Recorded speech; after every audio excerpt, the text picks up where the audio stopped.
Hello, and welcome to A Word of Hope on Friday, December 30th, when the Church celebrates the feast of the Holy Family of Jesus, Mary, and Joseph.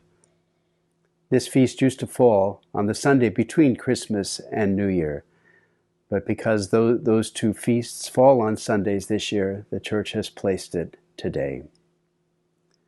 I was struck on Christmas Day, all the beauty that we celebrate when we look at the manger of Jesus, when we look at all the creche sets that adorn our homes.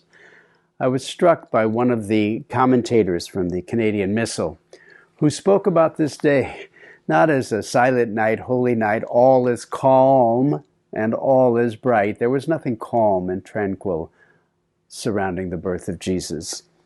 In fact, she says, what the Nativity story shows us is that it's not in majesty and perfection that we see the glory of God, but in the chaos of ordinary human life. Imagine the chaos that surrounded the birth of Jesus. And it gives us some hope to know that there can be holiness and there can be bright spots even in the chaos of our lives, right? We need to pay attention to the chaos in which Jesus came to the earth so that we can appreciate the hope that we can find goodness even in our chaos. The gospel story today from St. Matthew very much continues that idea of chaos in that Joseph receives another message from an angel in a dream.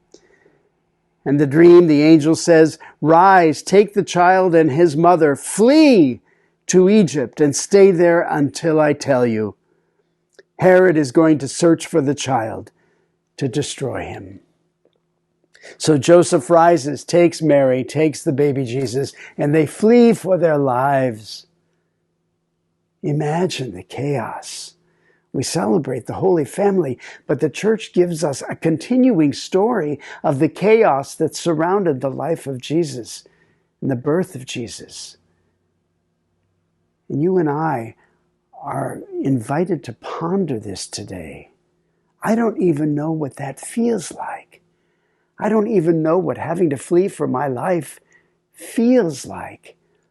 And yet I imagine the people on our southern border who are fleeing for their lives and for the safety of their families.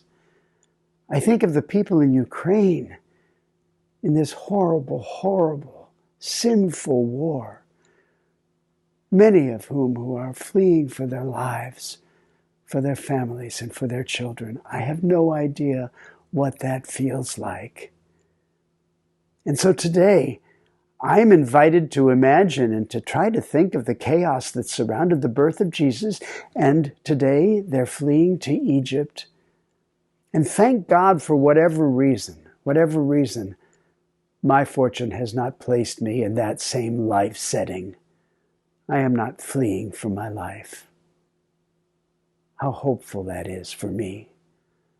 But the second part of my hope is, what do I need to do on behalf of those who are fleeing for their lives? What is my responsibility toward those whose lives are chaos beyond what I can imagine? Let my hope today be gratitude that I am not fleeing for my life. But let it also be responsibility to do what I can on behalf of those who are. God bless you.